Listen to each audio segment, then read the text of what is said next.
dalhin mo siya sa akin. Ilabas niyo ang taong pumipil sa aking anak. Padanakin natin ang kanyang dugo ngayong araw na ito. Bantay niyo sila, Parker! Amanda, huwag mo akong iwan!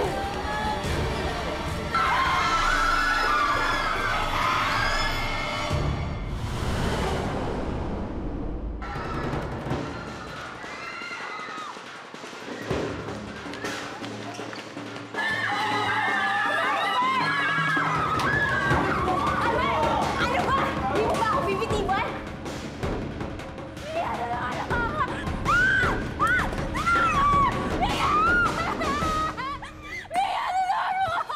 Bitiwan mo siya! Hindi makukuha ng sugo sa akin ang alay. Hindi!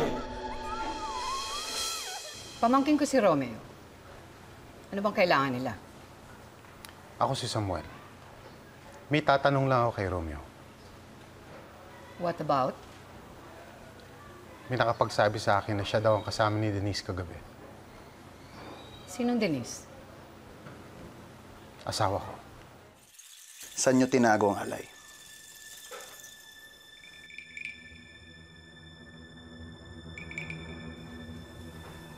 Kahit patayin niyo ako, wala kayong malalaman sa akin. Wait!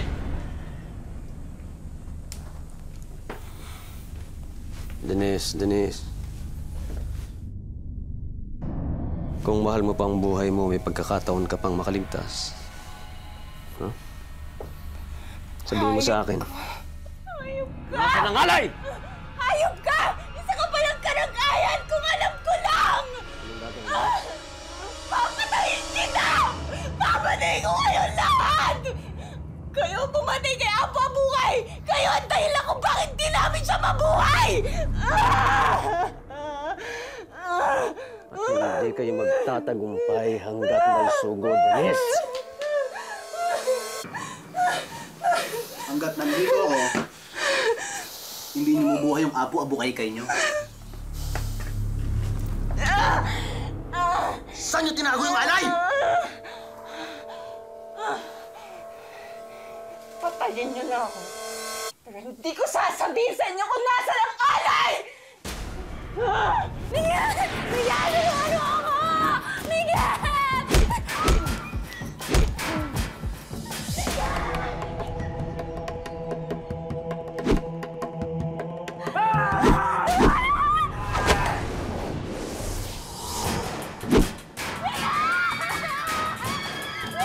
Isabel! Nandiyan na ako! Ma'am, wag na kayo umalis. Delikado! Let me go! Kailangan ko makausap si Amante! Iniwan niya ako para iligtas yung babaeng yun! Dad, patayin na natin to. Sige, mabuti pa. Nauubusan na rin ako ng pasensya dito eh.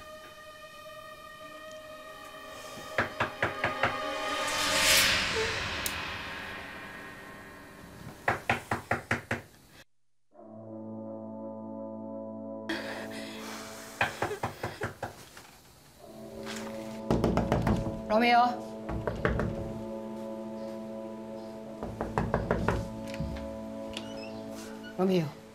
Romeo, may naghahanap sa'yo. Samuel daw ang pangalan niya. Samuel? Samuel! Samuel, nandito ako! Samuel! Samuel, tulungan mo ako! Nandito ako! Anong nangyayari dito?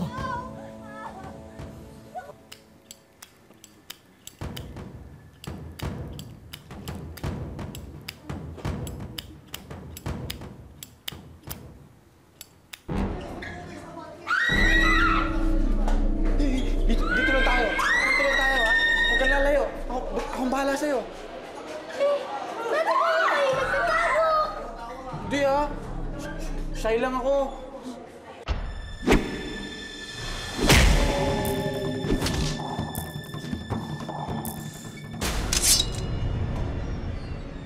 Sinong babae niya? Bakit niya siya dinala rito? Binhila ng babaeng yan. Kung ganon, binhilan din ang naghahanap sa kanya. Asawa daw ito nung Samuel.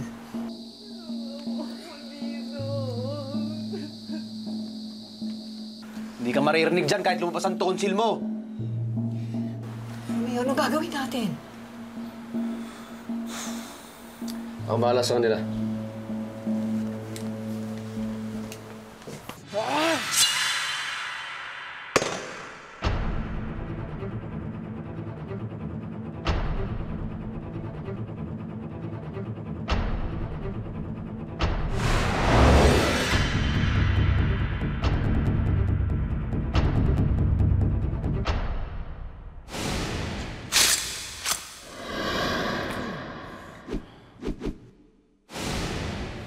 Panis!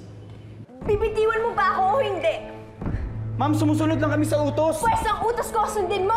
Ma'am, hindi nga pwede! Let me go!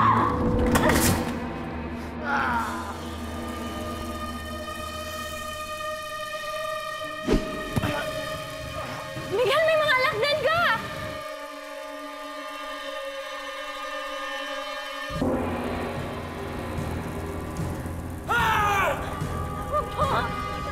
Ma'am, sabi niyo kasi bitawan ko kayo eh. Binutin ang patutang mo talaga!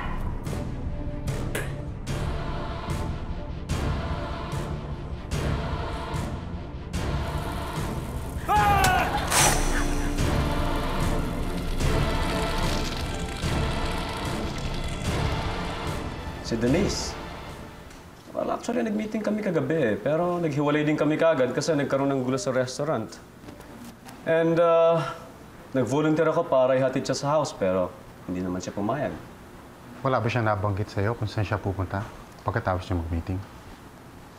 Well, I'm sorry, wala eh. I wish I could help you find her. May iba ka bang alam na pwede namin tanungin? Honestly, pasensya na kayo. Kasi twice pa lang kami nag-meet ni Denise eh. I hardly know her. I was just trying to help her with her jewelry business. All right. Thank you for your time.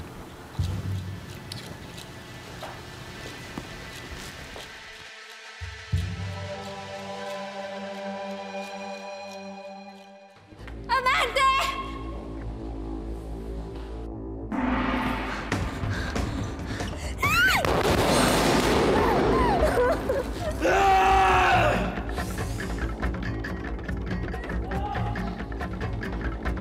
Isabel!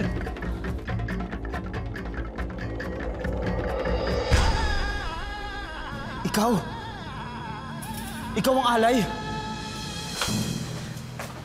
Anong nangyari? Umalis na sila. Anong balak niyong gawin din sa babaeng linhilan? Kailangan niya iligpit, Lola. Nakita na niya mga mukha natin. Kung ganon, gawin ninyong malinis. Ayokong makaladkad sa iskandalo.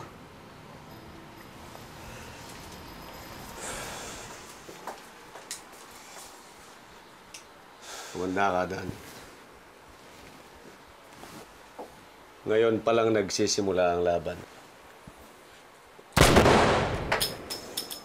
It's showtime. Malakas ang kutob ko na may kinalaman niyang Romeo yan sa pagkawala ni Denise.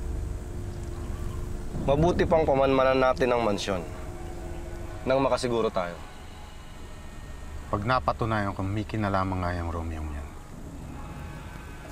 pagsisisihan niya ang araw na nakilala niya ako.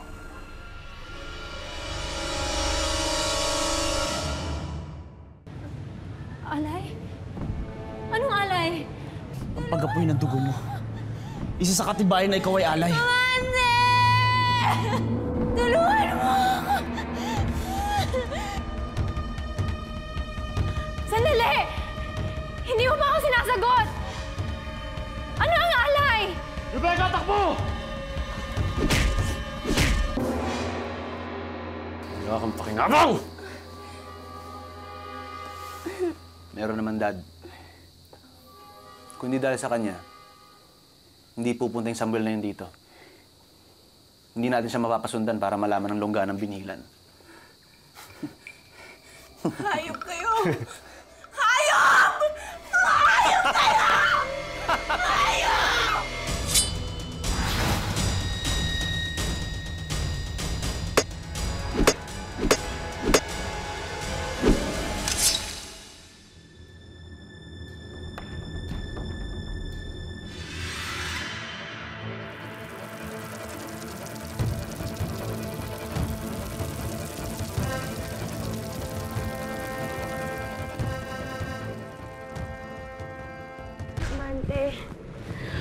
Umalis na tayo dito, please.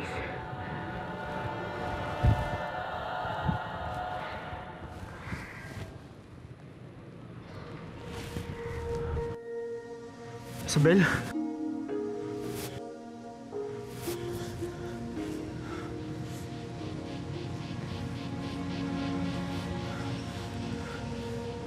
Isabel!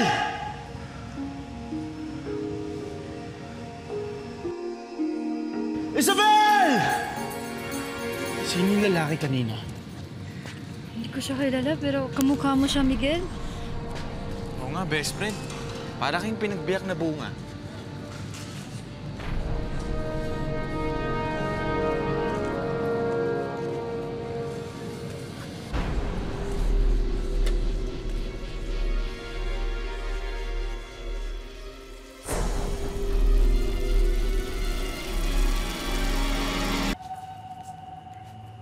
Sabihin, ano nangyari sa'yo? Ako, Manang Benilda. May malaking mama na nakakatakot. Malaking mama? Nakakatakot? Kapre? Mahabang kwento na, Manang. Alam niyo, mabuti pa sa loob na tayo mag-usap. Delikado dito. Malaking mama, ah. Ha, huwag siyang lolo-loko dahil lagot siya sa akin. Hindi ba niya nakikita to? Ha, pag nakikita ko siya, kaya ba niya to? Ha, huwag siyang lolo-loko sa akin. Uy! Shh! Uy! Iniwan niyo ako! Wala namang ganyanan!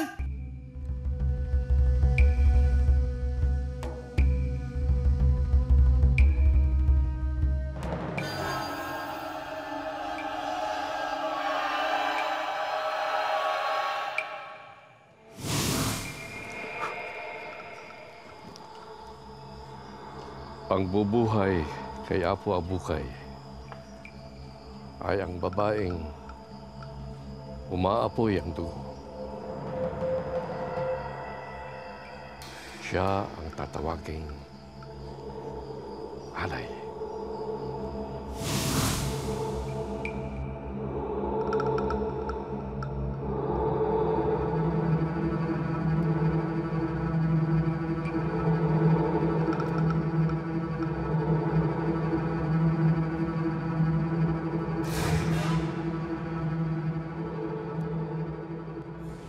Sige. Just send me the financial report and I'll study it. Okay.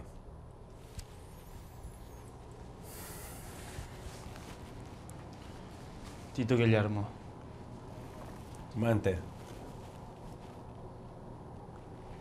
Meron akong tanong tungkol sa alay. Ano yun? Ano ang katibayan ng pagiging isang alay? Alam mo na sagot dyan, Amante.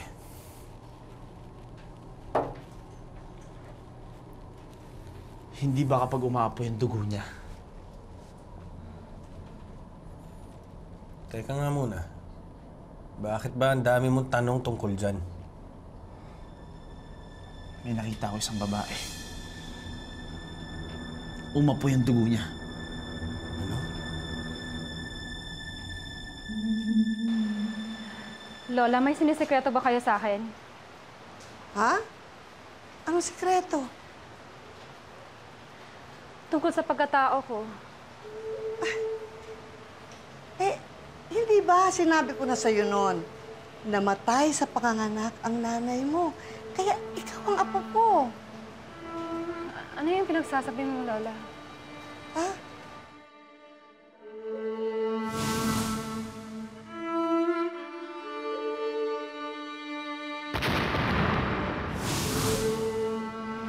Lola, alam ko naman yun eh. Hindi yun ang tinutukoy ko.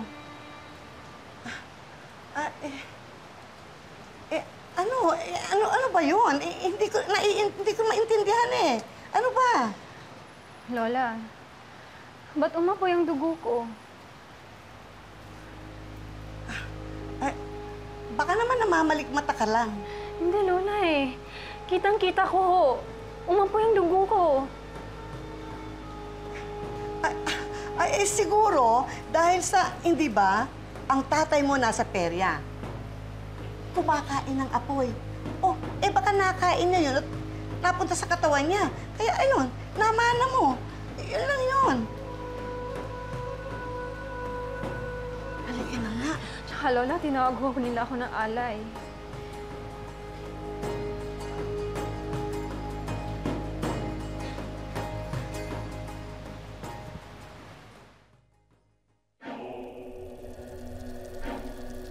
Siya ang babaeng bubuhay kay Apo Abukay. Kailangang makuha ko siya. Kailangang buhay si Apo Abukay upang matupad ang sinumpaan namin sa kanya. Nang sa gayon ay buhayin din niya ang aking anak. Alam mo, best friend, kamukhang kamukha mo eh. Maiksi lang ang buhok niya, pero ikaw na ikaw eh. Sino kaya yun? Baka naman may kakambal ka. Ako? May kakambal? Ba't wala sinasabi sa akin si Lola? Maski nga si Inay. Eh, bakit kamukha mo?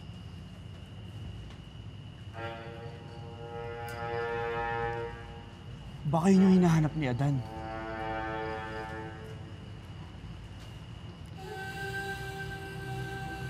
Naku, baka yun yung hinahanap ni Adan.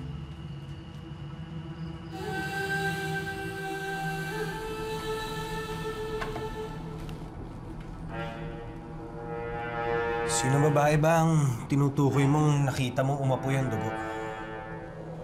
Si Isabel. Sinong Isabel yon? Hindi na mahalaga yon. Ang mahalaga, umapoy ang dugo niya. At yun ang sinasabi niyong palatandaan ng isang pagiging alay.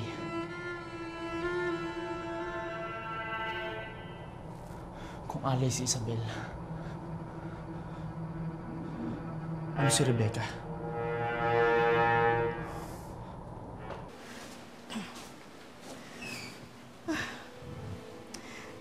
Diyos ko, bakit naman sa dinami-dami na makukuha kong bata kapalit ng apo kong nawala?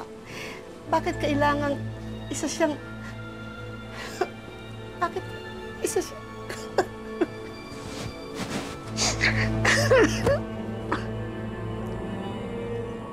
Minsan nagkakadoble ang alay.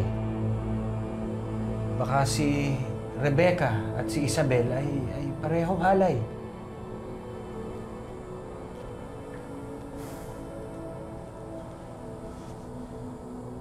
Alam na ba ni Daddy ang tungkol dito?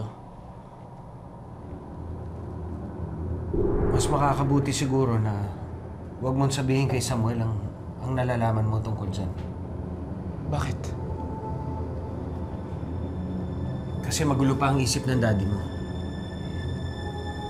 Dahil nawawala pa ang mami mo.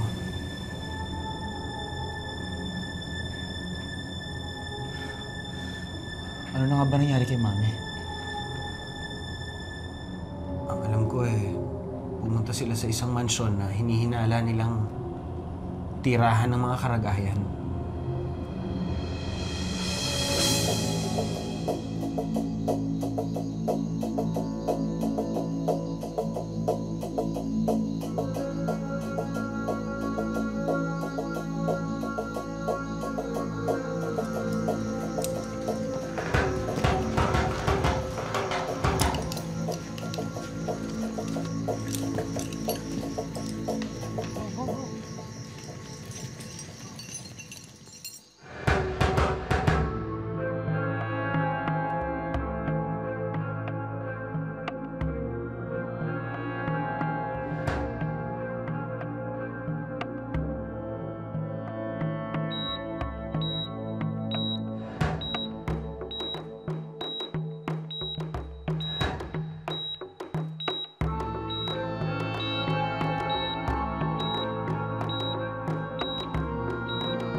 Best friend, kung tanungin mo kaya si Father Francis, baka alam niya kung may kakambal ka. wala nga dito si Father Francis eh. Nga pala. Wrong timing talaga yung si Father, oh, kahit kailan. Kaya, alam ko na. Kung tanungin mo kaya yung lola mo, mas sigurado ako na mas alam niya yun kung may kakambal ka nga o wala.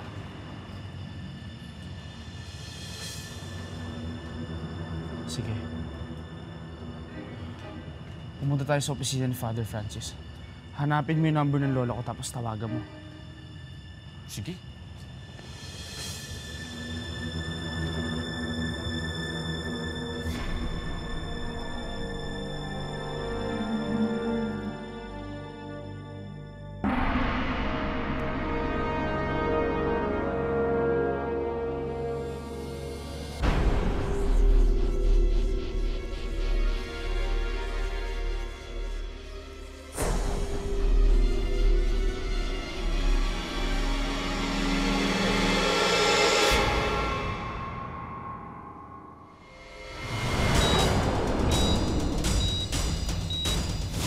Stop it, Amante. Ako ang alay. Ako ang dapat binibigyan mo ng importansya at hindi ang isang ordinaryong babae tulad ni Isabel. Matagal ko na tinalikuran ng pagkatao ko. Ang aming angkan. Hindi ko alam kung bakit ikaw pa napunta sa akin. Alam mo, Rebecca, buti wala nakakita sa'yo na umapoy yung dugo mo. Bakit naman aapoy yung dugo ko? Ano ako, alien?